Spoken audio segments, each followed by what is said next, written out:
My name is David Pyle, and I'm your Executive Secretary and Treasurer, and have been for some time. My first job is to report on the state of the association, and it's, again, as always, in very good shape. When you look at the financial report this year, you may think some terrible things happened because there's a big drop-off from last year. But if you were here last year, you remember that it was a big year last year because Wiley changed their accounting method. And we're on a fiscal year and they're on an annual year. And so money's got shifted over time. The other thing, of course, that caused a drop-off is that last year we had a very substantial unrealized capital gain. And this year we had a very small unrealized capital loss. Our association deals with a lot of different vendors. The main one, of course, is Wiley. And we have, for some time now, been trying to get Wiley to do things that we think are better for the association and better for the profession. It has not been easy to move a for-profit publisher towards the missions of a non-profit institution. I hope we have. I don't know for sure, but anyway, we renewed with them until 2015. And so we'll continue our relationship with them for the time being, and we may think about other alternatives while we're doing that.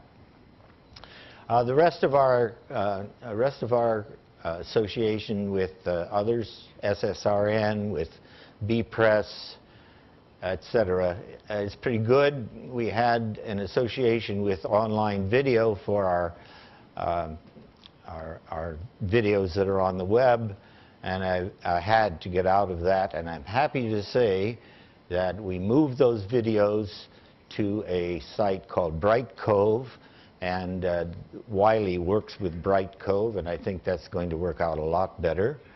And I'm also happy to say that PSAV is doing a marvelous job in recording the things that they have done here so far. So I'm very pleased with what they've done, and I think you will be too. We know, as Sheridan will mention, that we have some webcasts that are going out live from the meeting, and he'll tell you more about that. And they will soon all be online too. Okay? With that, I turn the meeting over to Raghu.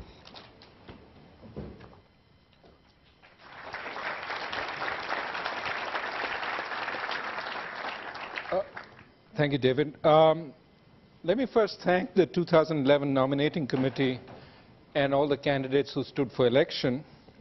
The election results are as follows. The president is Sheridan Titman. The president-elect is Rob Stambaugh. The vice president will be Luigi Zingales. And the directors who were elected are Antoinette Shore, Dimitri Vayanos, and Annette Wissing-Jorgensen. Let me turn next to the program. I want to thank the program chair, Sheridan, for putting together a really strong meeting, and for all of you for participating, to all of you for participating. I also want to convey the association's appreciation for the services provided by the outgoing board members, Darrell Duffy, Harrison Hong, Monica Piazzesi, and Mike Weisbach. Finally, I want to thank the AFA's NBR representative, Marty Gruber, and the historian, Steve Boozer, for all the fine work they continue to do. The next meeting will be in San Diego from January 4th to the 6th, 2013. Turning to other matters, it gives me great pleasure to announce the appointment of Ken Singleton as editor of the Journal of Finance starting July 1st, 2012. Ken is, of course, an outstanding scholar, and he'll be joined by a great editorial team. Bruno Bier from Toulouse and Michael Roberts from Wharton will be co-editors. The association is indebted to the editorial search committee of Kerry Back, Doug Diamond, Richard Green, Francis Longstaff, Monica Piazzesi, Jay Ritter, and Jeremy Stein, both in finding such an outstanding candidate as Ken, but also, I should say, in persuading him to take the job. I also thank Ken for assembling such a great team of co-editors.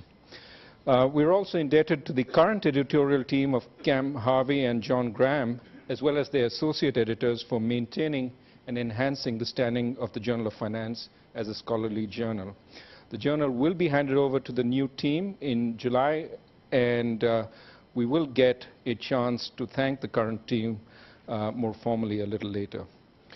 I should also mention that David Pyle, the long-serving executive secretary of the association, has expressed his desire to hand over in September 2012. Duane Seppi has agreed to take over and has been shadowing David Pyle throughout the year so that he can hit the ground running in September. We will get a chance to thank David a little later. Now, finally, reporting from the board meeting that we had, other than completing the formalities of approving the business resolution and the budget, as well as setting up a nominating committee for next year, as well as a Fisher Black Prize committee, the board approved an increase in fees for Journal of Finance referees, that's presumably all of you, from $75 to $100 for timely reports. We thought this was a minor but much needed increase in recognition that we owe all of you for the yeoman's service you do the journal. We also asked Cam Harvey to chair a small committee that would report back to the board on the feasibility of a journal that would offer timely academic perspectives on policy and practitioner issues similar to the Journal of Economic Perspectives. And if you have any suggestions, please do feel free to send it to that committee, and the names will be put up on the AFA website. Finally, Duane Seppi will be coordinating our formulation of an internet strategy over the year and will engage with Wiley Blackwell in rolling it out. So again, if you have any thoughts, suggestions on internet strategies for the association, please do contact Duane and offer your suggestions to him. That's all I have to say for the moment. Let me turn it over to the program chair, Sheridan Titman.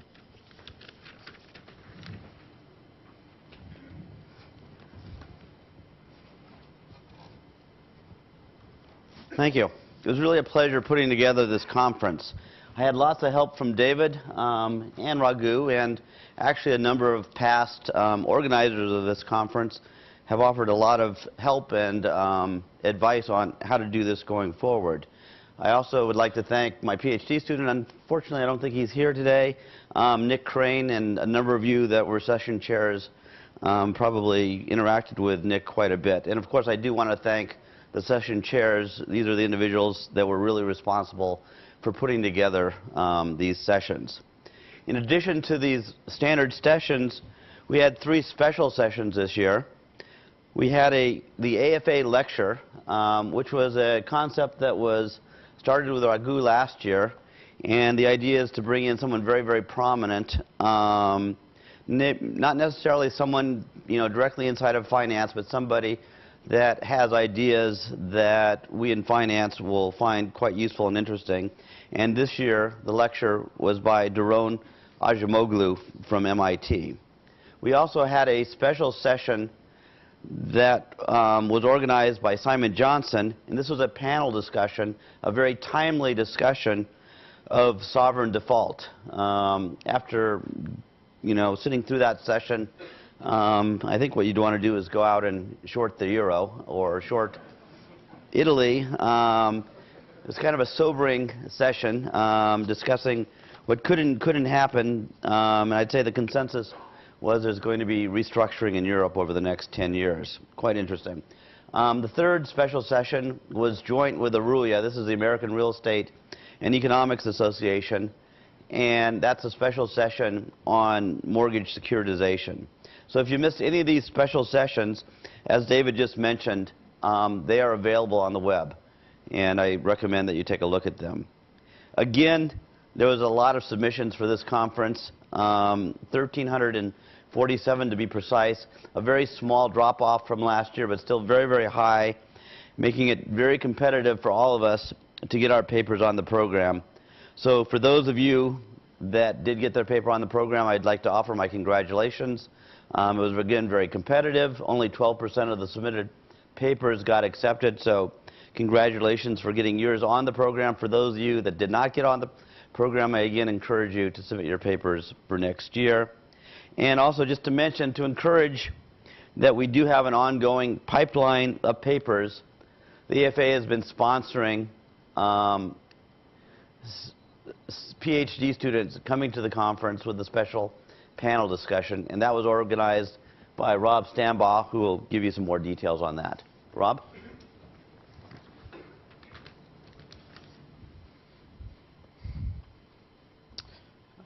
Well, as Vice President, it's my pleasure to oversee the PhD travel grant program, which once again this year we were able to offer over 120 travel grants of $1,500 each to students who are typically, they're not on the job market this year, but generally plan to be on the job market next year. And there were 96 universities represented from 17 countries, so we had quite a broad array of students. And in addition to attending the regular sessions, as Sheridan mentioned, when they first get here on Thursday, we put together a special little reception for them, as well as a panel discussion. And the panel tries to give them some feel for some of the leading licensed professions' views about where the research is going and so forth. This year we had a distinguished panel of Xavier Gebex, John Heaton, Renee Stoltz, and Luigi Zingalis. Are there any of the PhD students here from travel grants? Why don't they all stand up if you're here? Stand up so they can. Welcome.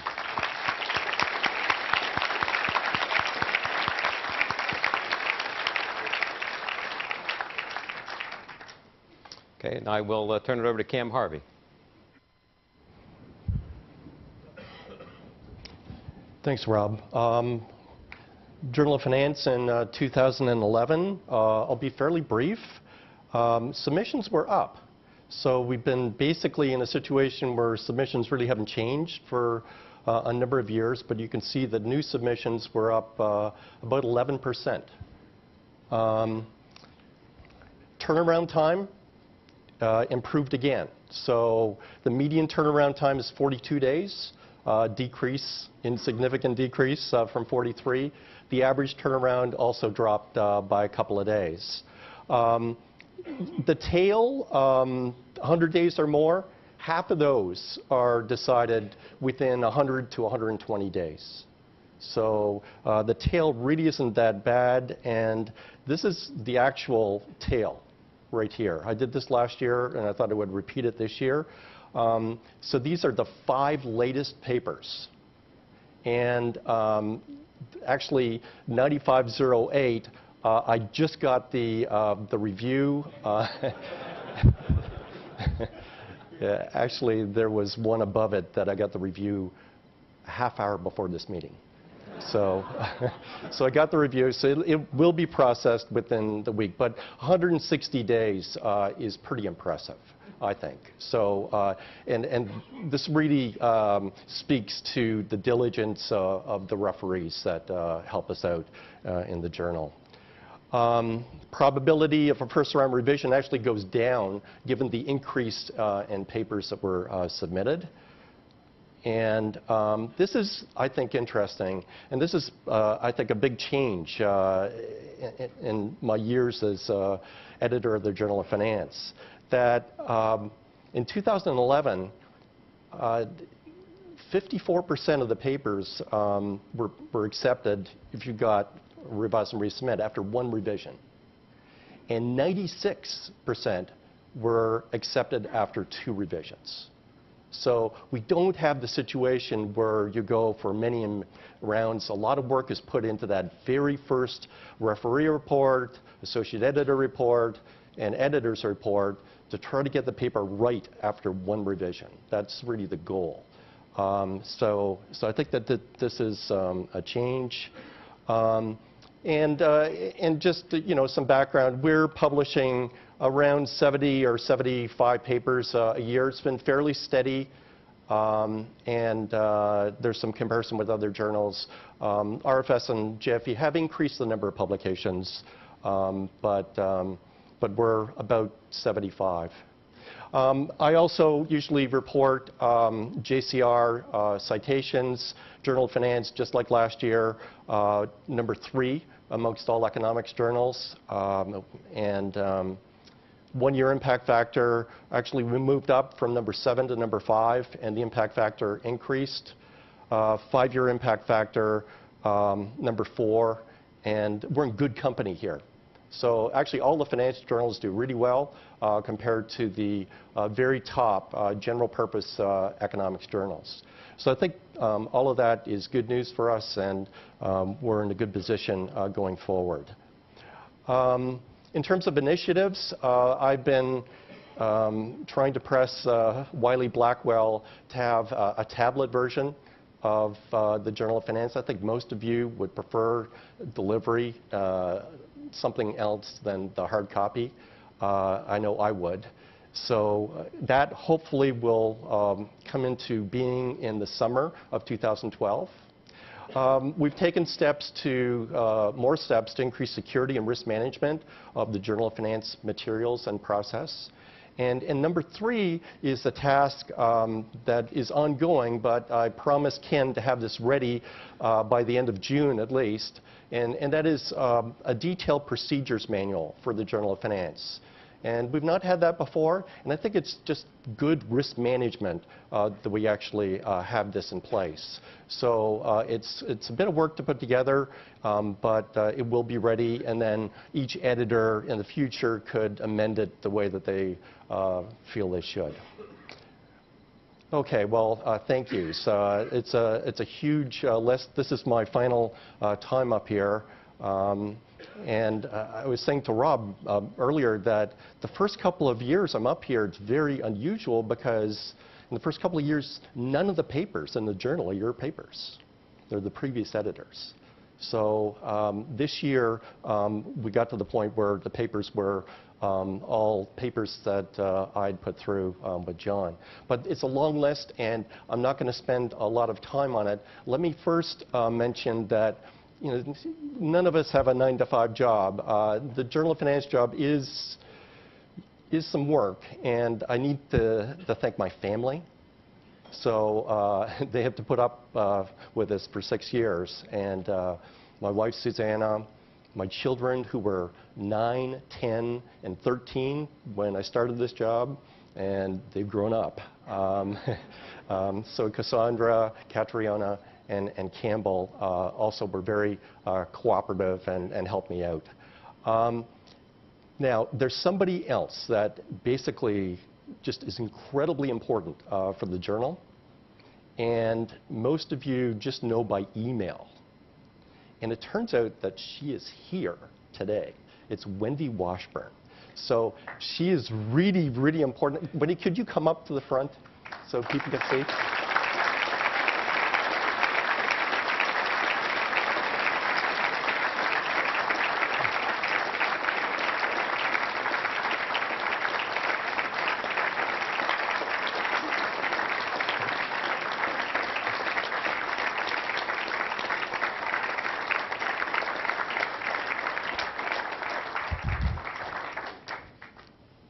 Thank you. Oh.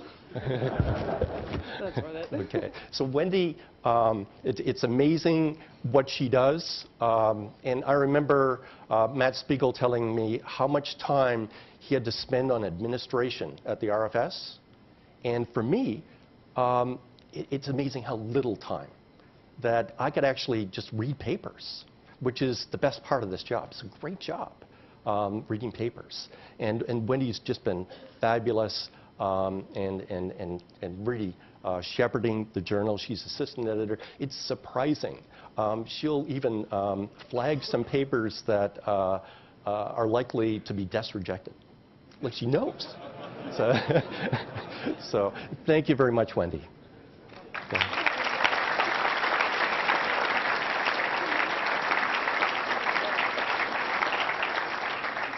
So there's just 4 other groups.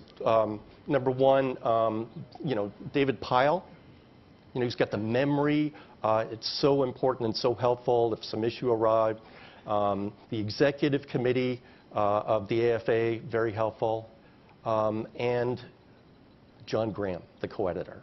It is so much of an advantage if I'm kind of undecided on something or not sure what to do, just walk down 2 offices into his office and talk it over.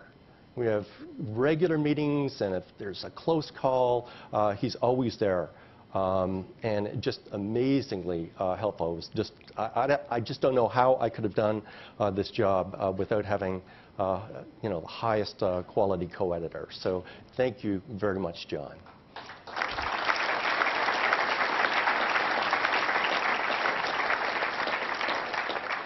I've got a lot of associate editors, and some of them are here.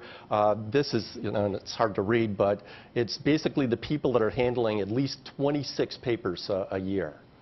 And handling isn't just recommending a referee, but giving a mini review on the paper, and if it's a revise and resubmit, a detailed assessment of what the referee's saying and what they think, and then shepherding the paper through. This is a very substantial job, and you can see that a lot of people have done a huge amount of work, and I'm just so grateful that I've got an editorial board like this. It really helps the journal. Sometimes, one effect is that revise and resubmits are in process longer. So it's not like 42 days. It's more like double that. And that's because the associate editor is going through the paper, and then I go through the paper. So it does add a little time, but it doesn't really concern me. The goal here is not the fastest possible turnaround. It's to get the highest quality feedback and publish the best papers. So thank you very much, associate editors. It's been great, and it's really served the journal well. And finally, all of you, the referees, it is rare that a referee will turn down an assignment, and it is amazing how diligent the Journal of Finance referees are. You think about that list, the latest paper, 160 days in process. Yeah, for those that submit to economics journals, that's really pretty impressive, and we can only do that with really diligent refereeing. So I'm quite pleased with that, and thank you very much.